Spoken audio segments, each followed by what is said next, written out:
Senhora Presidente, senadora Angela Portela, senhores senadores, senhoras senadoras, estava na pauta da Comissão de Constituição e Justiça de hoje, reunião de hoje, a proposta de emenda à Constituição número 10 de 2013, de minha autoria, que trata do fim do foro privilegiado. Não houve quórum, evidentemente se justifica a ausência de quórum, uma vez que os senadores se deslocam dos seus estados para Brasília no dia de hoje.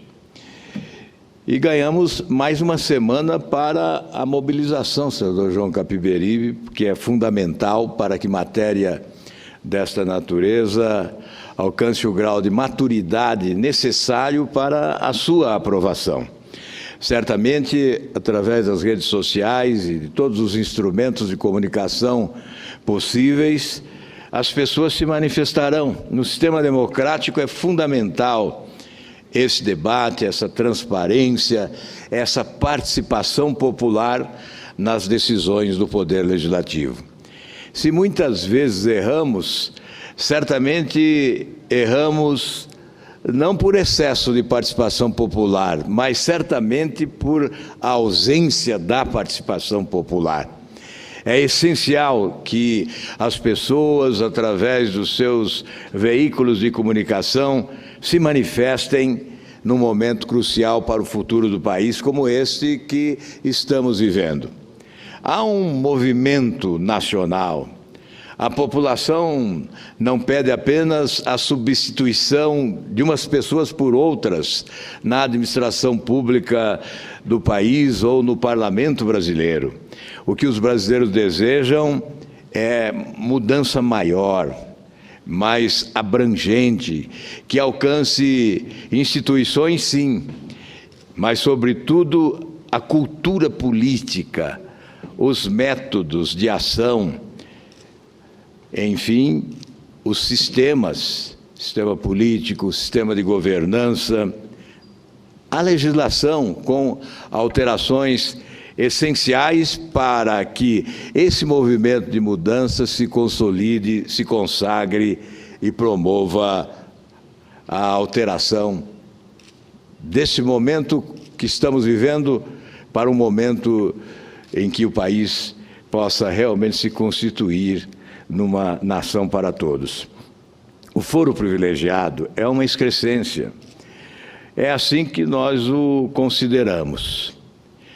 Porque é reprovável, é execrável estabelecer distinção entre uns e outros. Consagrar privilégios que revoltam.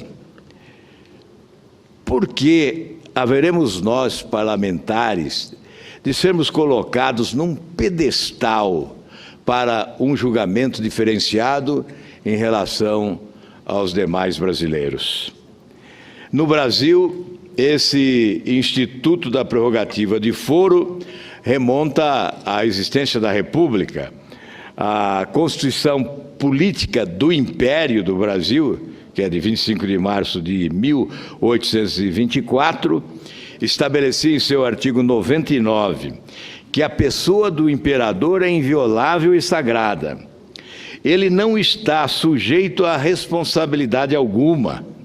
Além disso, atribuía competência exclusiva ao Senado Imperial para julgar delitos cometidos pelos membros da família imperial, ministros de Estado, conselheiros de Estado, senadores e deputados. Isto no Império.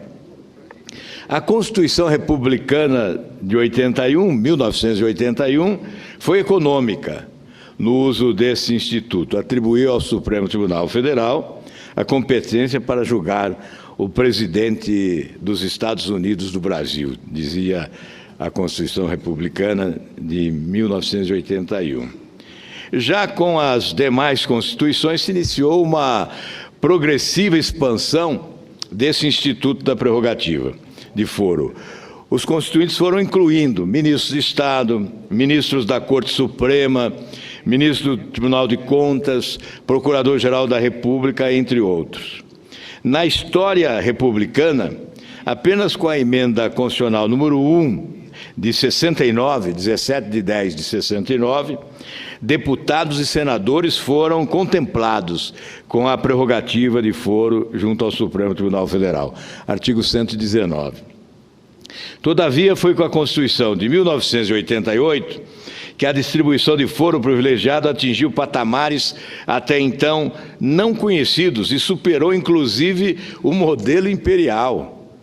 É por isso que o ministro Celso de Mello sabiamente afirmou: a Constituição de 88 republicana tornou-se aristocrática em razão dos privilégios concedidos às autoridades.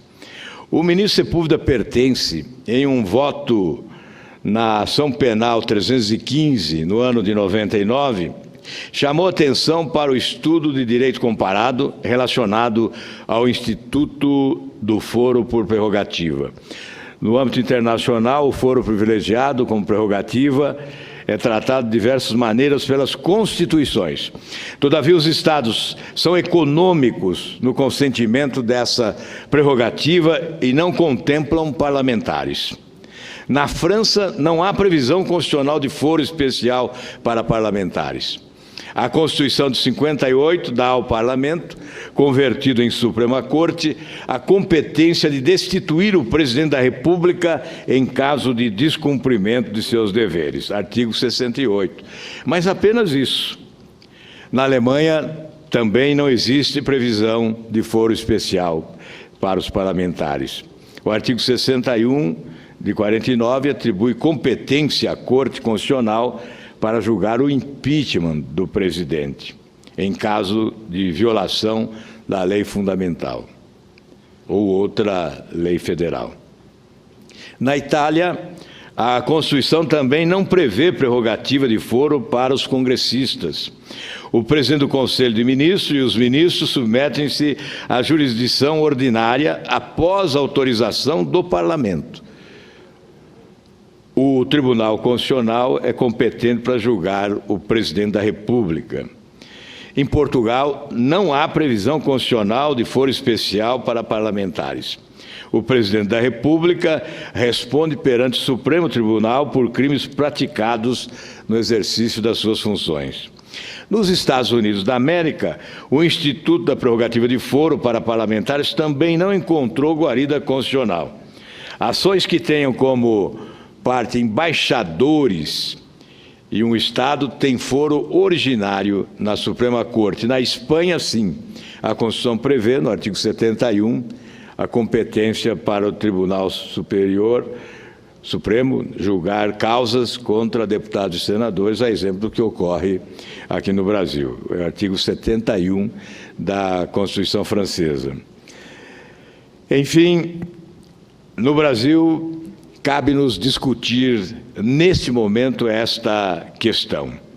Como dissemos, a Constituição de 88 foi extremamente generosa para com as autoridades brasileiras, estabelecendo aí uma casta de privilegiados, definindo brasileiros de primeira e de segunda classe. Eu concedo a parte do senador João Capiberibe. Muito obrigado, senador Álvaro Dias. Apenas para manifestar meu integral apoio à sua proposta de emenda constitucional. Eu acho que na era da informação e da comunicação e do cidadão conectado, não é possível preservar esses estatutos medievais na Constituição brasileira que garante privilégios. Vossa Excelência está de parabéns pela iniciativa. Eu cheguei a fazer uma consulta aqui com meus pares aqui no Senado da República em 2012, sobre o foro privilegiado, mas algumas circunstâncias naquele momento não me aconselharam a dar entrada no projeto. Mas a felicidade, para nossa felicidade, Vossa Excelência deu entrada no projeto, está tramitando. Vamos aprovar esse projeto. A minha expectativa é que nós possamos aprovar, que o juiz da primeira instância é aquele que conhece a comunidade. Não tem melhor julgador, porque está presente onde acontecem os fatos. Portanto, não só ele é o juiz dos autos, mas ele também tem ouvidos para a sociedade. Muito obrigado. Muito obrigado a Vossa Excelência pelo apoio ao projeto, e é fundamental que esse apoio ganhe corpo a fim de que realmente possamos aprovar no Senado Federal. Como disse o Procurador da República, Deltan Delagnol, são mais de 22 mil pessoas com benefício do foro privilegiado no nosso país. E se nós desejamos uma nova justiça, onde o conceito antigo de que justiça existia apenas para o pobre seja superado e substituído pelo conceito de que a justiça é igual para todos, temos que acabar com esse foro privilegiado. A exemplo do que desejam vários ministros que já se pronunciaram, fiz referência ao ministro Celso de Mello, a presidente do Supremo Tribunal Federal também já se pronunciou, afirmando que não cabe na República privilégios dessa natureza, e sim na monarquia. O ministro Carlos Veloso se pronuncia de forma radical, opinando pela eliminação completa do foro privilegiado. Mas esse debate continuará, presidente, meu tempo se esgotou, e eu agradeço desde já o apoio dos senhores senadores. Creio que nós estaremos oferecendo resposta a um reclamo popular. Não há aspiração maior do povo brasileiro do que a eliminação de certos privilégios que alcançam, sobretudo, a classe política. Se há um desgaste enorme, sem precedentes, que atinge a classe política de forma geral, partidos políticos, certamente a eliminação de um privilégio que é uma excrescência, a nosso ver, dessa natureza, certamente somará a favor da imagem do Parlamento brasileiro. Muito obrigado, senhora presidente.